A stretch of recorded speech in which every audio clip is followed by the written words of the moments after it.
Unity of Houston is an inclusive church where we seek to understand and live the teachings of Jesus and other spiritual masters. At Unity, we welcome all people from all spiritual paths and every walk of life.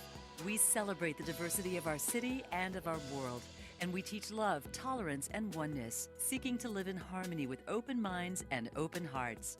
Wherever you are in your spiritual path, you are always welcome at Unity. Join us and discover that the life of your dreams is already within you. Tonight I am talking about your inner purpose, and it's fascinating the way that he navigates this, because he actually goes directly into inner purpose and outer purpose.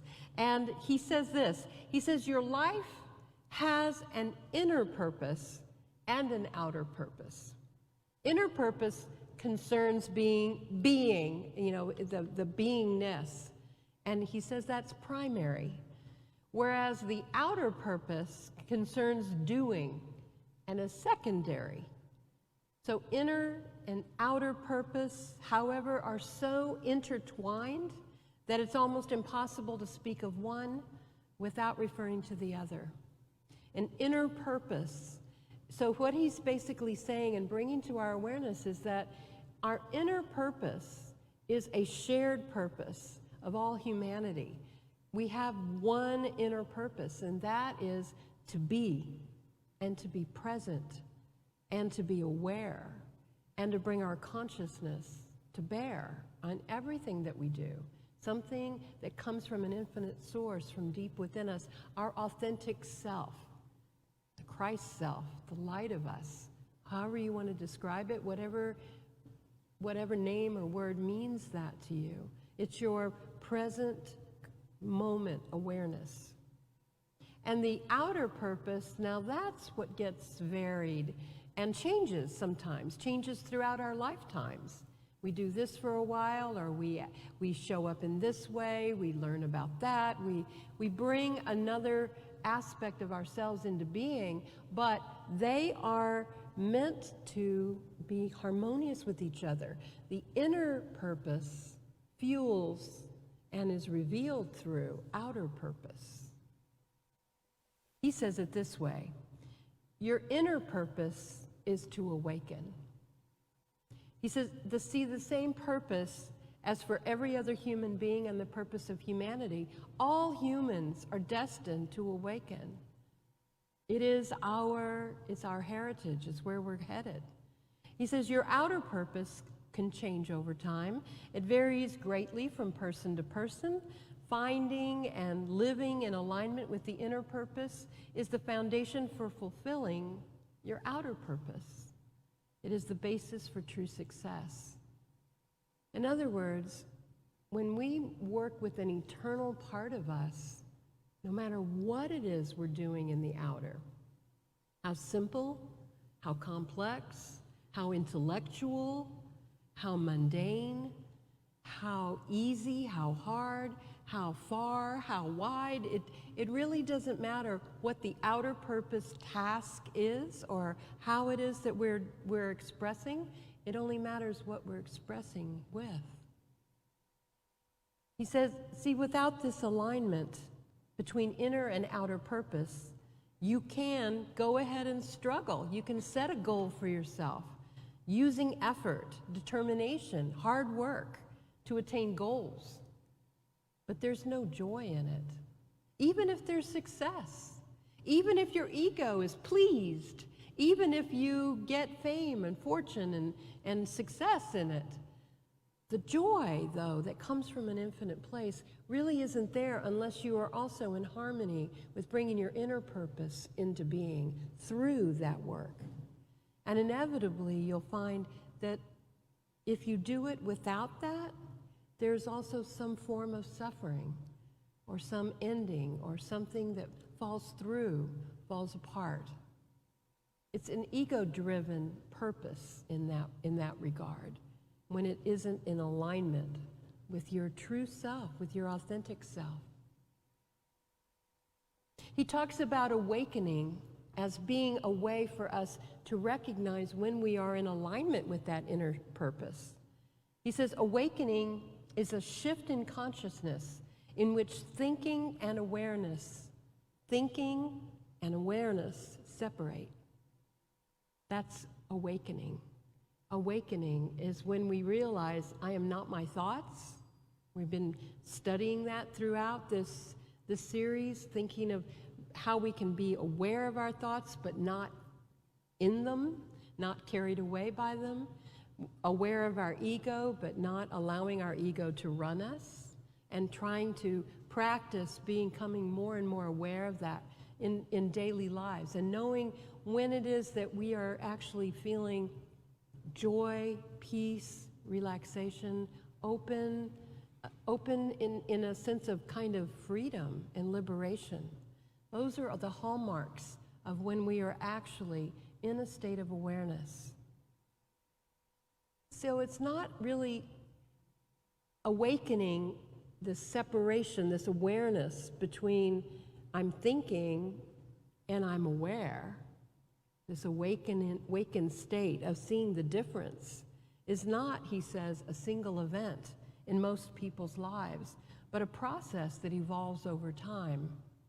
Even for those rare occasions that awakening occurs as an event, it takes time to integrate and navigate away from the habits of thinking and allowing awareness and presence to be one's most frequent state of consciousness. So what he says here is that it is a practice. And while we don't initiate that split, that awareness, that insight, that seeing suddenly where things, where I see that's not me doing the thinking, I'm still over here somehow.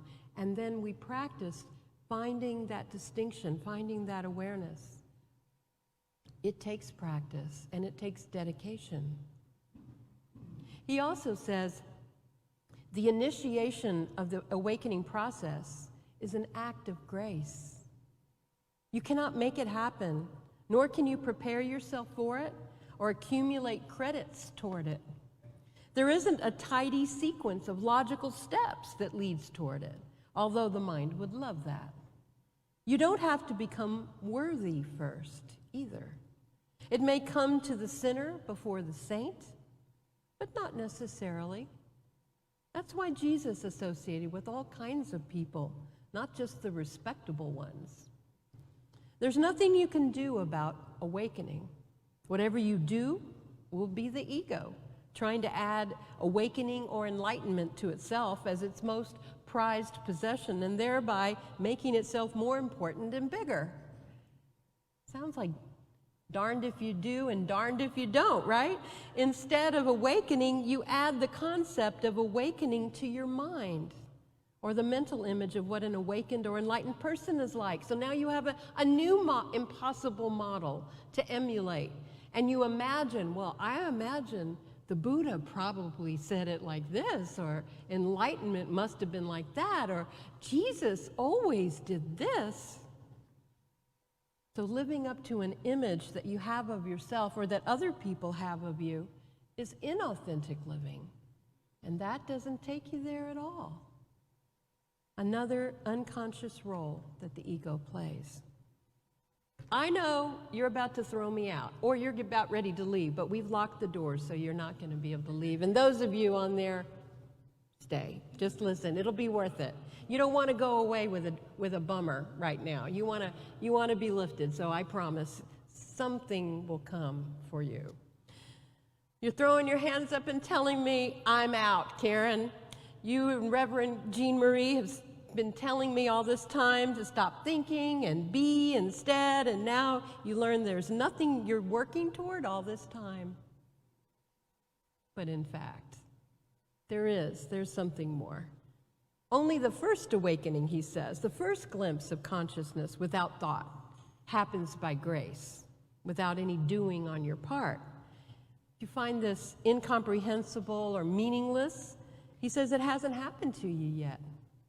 If something within you responds to it, however, if you somehow recognize the truth in what you're hearing, it means the process of awakening has begun. And now it's just a practice. For some people, reading the book that he's written will begin the awakening process. For others, it's the practice of recognizing that the ego as being distinct from ourselves that will initiate the awakening. And suddenly there's an awareness that is aware of thought, but is not part of it. Awareness is the space in which thoughts exist when that space has become conscious of itself. So here's what it really is, folks. Lean in. You finally have a conscious choice to be present and aware rather than to indulge in useless thinking. That's the long and short of it right there. Your conscious choice that now that you realize thinking is not who you are and not what you do, but rather something that is thinking in order to keep you monopolized and busy, that if you can recognize whatever it will take you out of your thoughts and out of the habits of thought, I'll say it 100 more times, step outside the door, walk into nature, there's a story already happening around you. Go and step into something that's already in motion and practice simply being aware to it. Notice it, feel it, allow it, pay attention to it. You won't be thinking anymore, you'll be engaged. Stay alert, stay aware, breathe, allow yourself to know.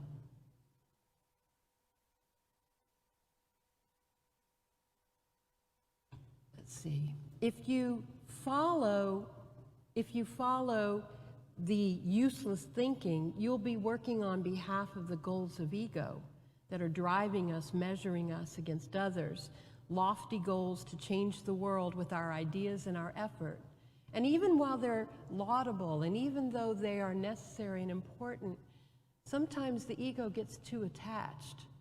And they really aren't being driven by our inner purpose, because that's where our authentic self is striving to move through everything that we do.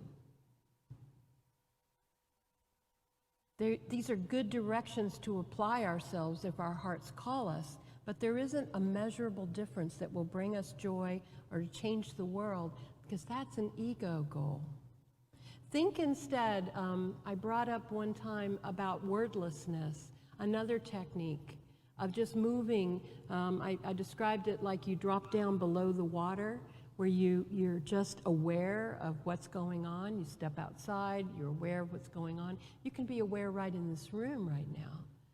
You can feel the air around you. You can have an open-eyed meditation, in a sense, of being conscious and aware.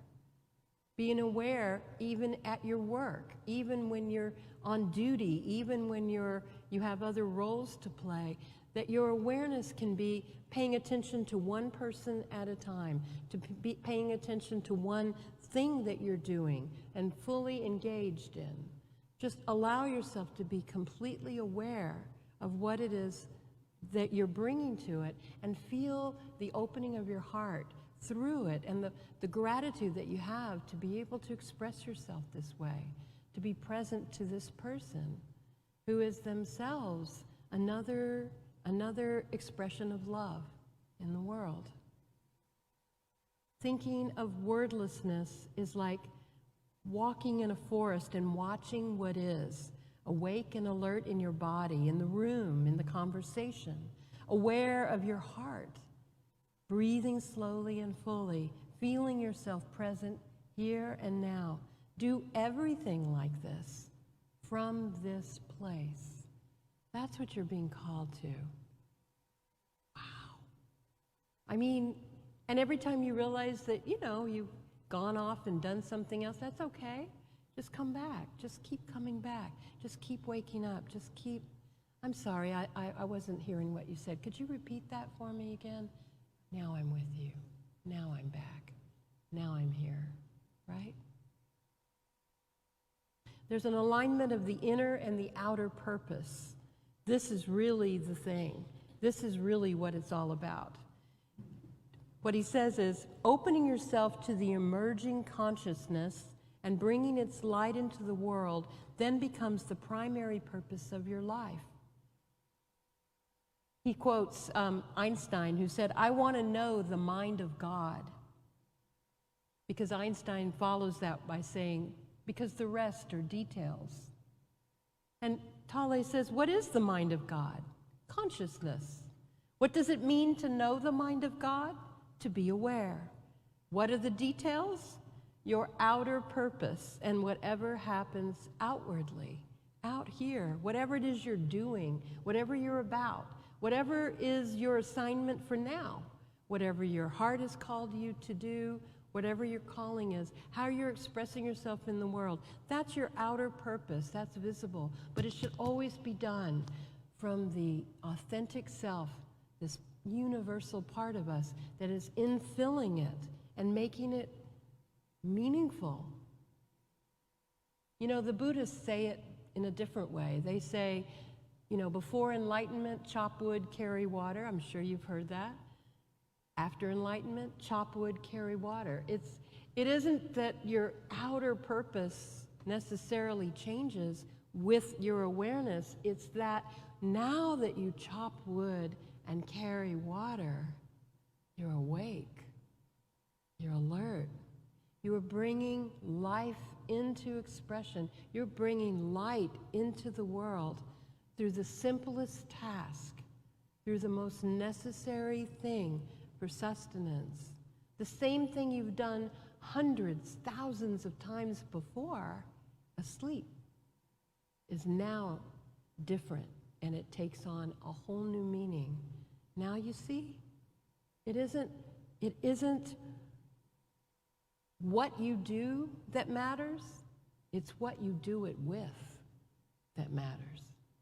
It is your awareness, it is your awakeness, it is your decision to be, and your intention to serve, your intention to love, to bless, to bring peace. How can you be peace today? Starting to get a sense of purpose now? Beware that some grand and noble purpose or calling, some great ill to correct in your lifetime, these are often spiritualized ego's calling, not really life or God calling you. I'm not here to judge what, you know, programs you're attracted to, or charities that you give to, or that you participate in your time. None of that. It isn't to discourage you from that at all, but rather just to be aware of how am I doing it? What am I bringing to it? And am I bringing the depth of my authentic self into it? Do I really think I'm going to change the world in my lifetime? Maybe. But if you don't, have you failed? Did you not do enough of it? Do it right? Do it good? It's whatever we bring. It's what we bless with. It's how we serve the world. Following your heart to begin a work, follow your heart when you know that the time has come to end it as well and move on to another thing. Even if there's much remaining to do. Do you see? It isn't that there's a goal that you're here to do in the outer world, in the outer way. It's that your goal really should be to bring all of you to every living moment. That's the blessing. That's the thing. Jesus left unhealed people in almost every story when they followed him out into the desert to listen to him for days. He would leave unhealed people and go and renew himself and go up to the mountaintop and pray, or get into the boat and cross over to the lake and rest with his disciples. He left unhealed people because he wasn't trying to heal every single person on the earth by placing his hands on them. He was there to be the Christ, and he was doing that everywhere, right? I know that I have a sense of knowing, for me, what was my next right thing. You probably got similar stories in your life. I followed my heart when I knew that I needed to leave my career in healthcare to become a Unity minister. It wasn't a great career move on the outside of it. I actually had a pretty good job, and I was well regarded, and I really loved it, and I wasn't looking for a career change. But the calling became so intense that I knew I had to do this thing. I had to go. When I completed it, I came back and was here, and this was my home church, and I got to work here for a while, as you all know, or many of you do. And again, I knew when the right time was to leave. I didn't love the congregation any less. I didn't love my job any less. I just knew that I had reached a point that I had to step away. I had to go and do something else. And in that time period, I went into chaplaincy with a hospice, and that changed me and changed my ministry in a very profound way. And then I got to go and lead a ministry in New Braunfels, Texas, and relocate to Central Texas, where I also felt the calling strong. And I knew when to leave. And I knew that if it was time for me to leave, it was time for them to let me go as well. I didn't love them any less. I was just complete. If I overstayed, that would have been the crime, the sin. To overstay is when things start to go sour and south. So knowing your heart is always going to take you where you need to be next, and always taking you in the next way. And you don't have to worry about what will sustain you. You know, my husband says, yeah, great, good, lucky for you. You had a husband who was working. You could take all these little, diversions or whatever. He's right. I am so grateful for that. He's absolutely right about that. And I have no doubt that even if I were single, I would have had another way to have made a living or to do something that would have been taking me in the direction that my soul was calling me. You don't get one without the other. You get the support. That's how you know. That's why the ego doesn't have to do it for us or have it all planned out. We don't have to hold ourselves by that.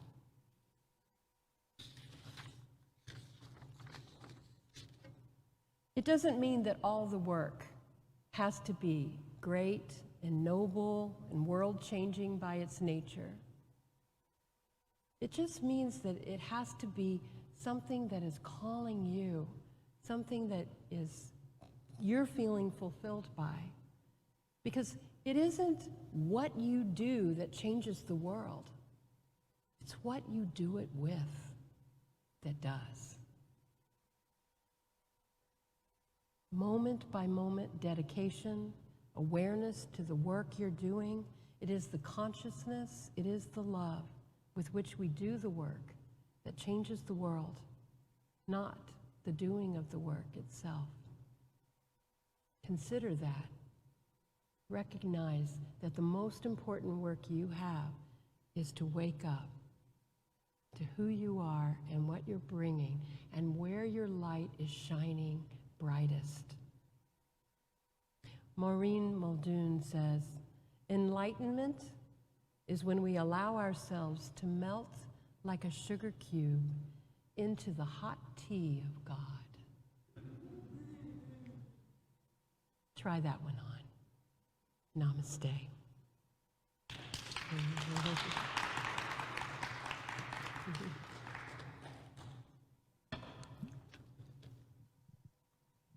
Ooh, you left us with a good one, Karen. I'm ready to melt into that tea. The hot tea of God. So, yeah, I thought it was so intriguing about how he shared in the chapter that when we try to find meaning in our past, boy, is that a slippery slope. Mm-hmm.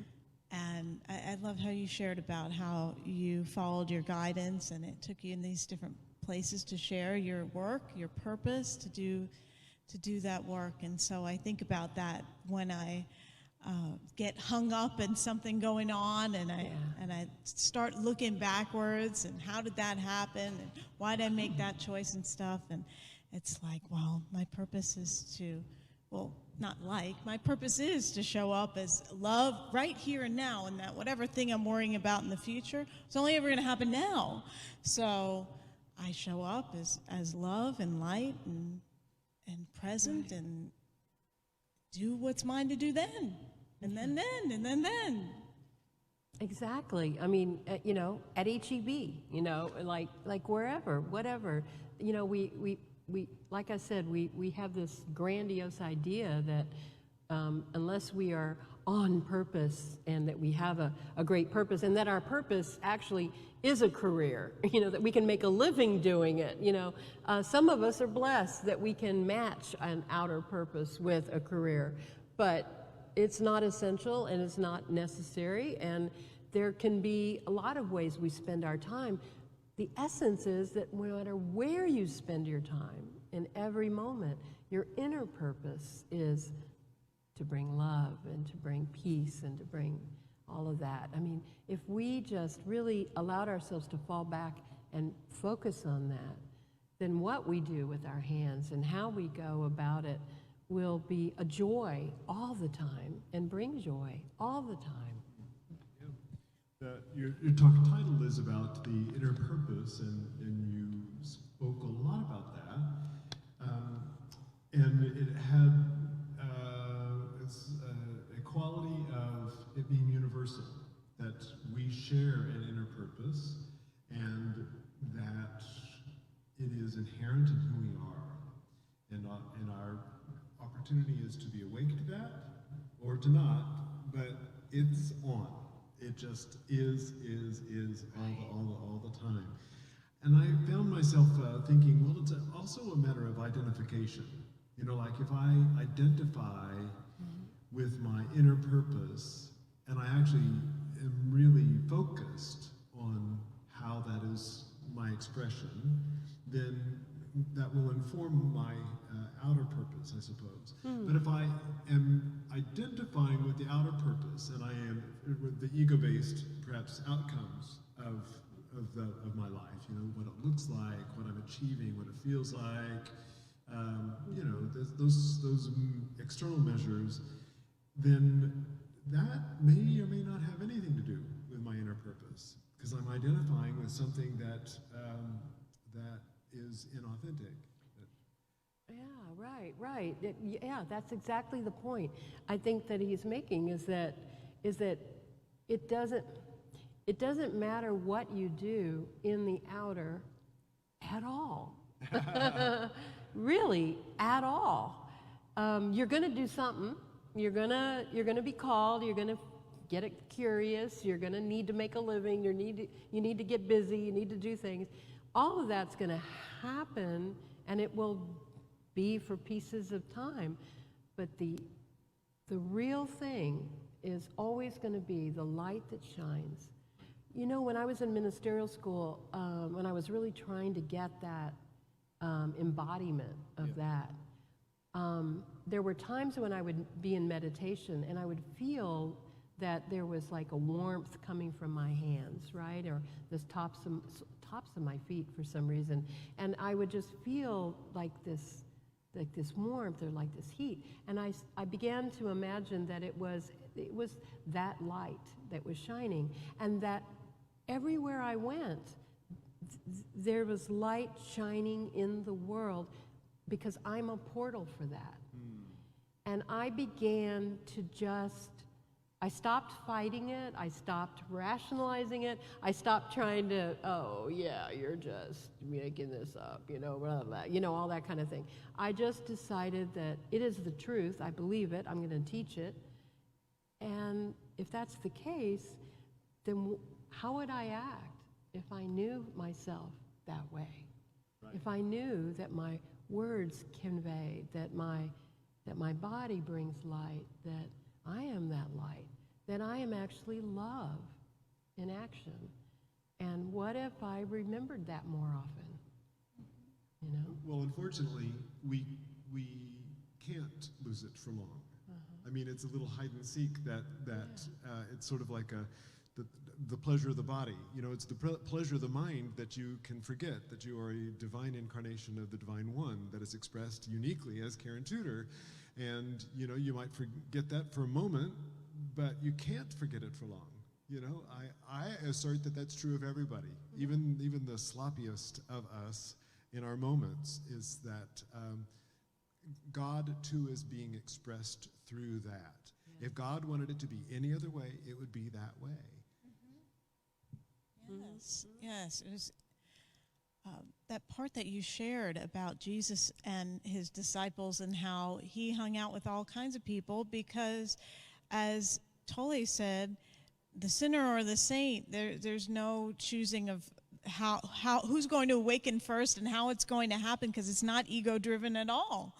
So we can let go of the comparisons and the hierarchies and know that it's going to happen upon its own. And that he said, if you read the book and it's confusing to you and it makes no sense, then perhaps you're not quite awakened and open to the path. But if there's something that resonates, and as it must be for those of us who are drawn here to hear this tonight, that's a sign that it's begun, the process has begun, and that at least I know in my ego structure there's that thought that, oh, I have to strive to make it to something, right? Like be something, whatever that is that changes over time of what that could be. And he said that that's really like hollow. It's just hollow, right? And so that's something from the chapter that I'm really taking with me, is that more of what the way that you demonstrated and what you shared about your life and being that presence, the beingness, rather than to think, well, it's out there that the enlightenment comes, because it also is attached to some king of the hill thing that other people have to be not succeed in order for you to succeed. So it was intriguing. Yeah, exactly right. Or that we're all predicated. We're all called. We're all brought into it. We do teach that. We do think that. But there's a lot of different ways of living on this planet, aren't there? Right. I was trying to reconcile what we're saying in lofty terms, in terms of a macrocosm of these concepts, because there's a lot to finger wag at right now, to be sad about, to be disappointed about, on a grand level, and it requires a curiosity and a willingness just to stay in the question of, well, how is God being expressed in this circumstance? And right on the heels of that, and what is mine to do? Right. And we're witness to it. You know, it isn't something that is outside of us. We are a part of it. Right. And when we hold witness, that's an important role. You know, to be spared the immediacy of the loss gives us the ability to stand and remember the truth, you know? Mm-hmm. Mm-hmm. Even small action is part of the change. Yes. It's not insignificant just because I went to vote or I wrote a letter to a representative, you know. It's all part of the collective transformation. Mm-hmm. Right. I love the way both of you have said that what we do, grand, small, and different, is a consequence of being in touch with our inner purpose and then just doing everything from that space. That's meaningful. I can walk away with that. Exactly. I think that's the reminder, right? Because all these lofty terms of awakening, enlightenment, blah blah blah. I mean, I don't profess to have any of that, and I forget it all the time. And, you know, I get caught up in all kinds of activities and actions and disappointments and you know, all of that. And I'm raising grandchildren right now, and let me tell you, if you could think you can forget who you are in a split of a moment, it's really when you're raising children. But it really is so funny, because it also, in a moment, shifts, and suddenly they reflect something back to me, and then I realize that's why I'm here. That's what I'm doing. And you know, and my light, I'm sure, shines a little bit more. My love definitely flows. You know, it just. I like what you said. You said we can't forget very long, right?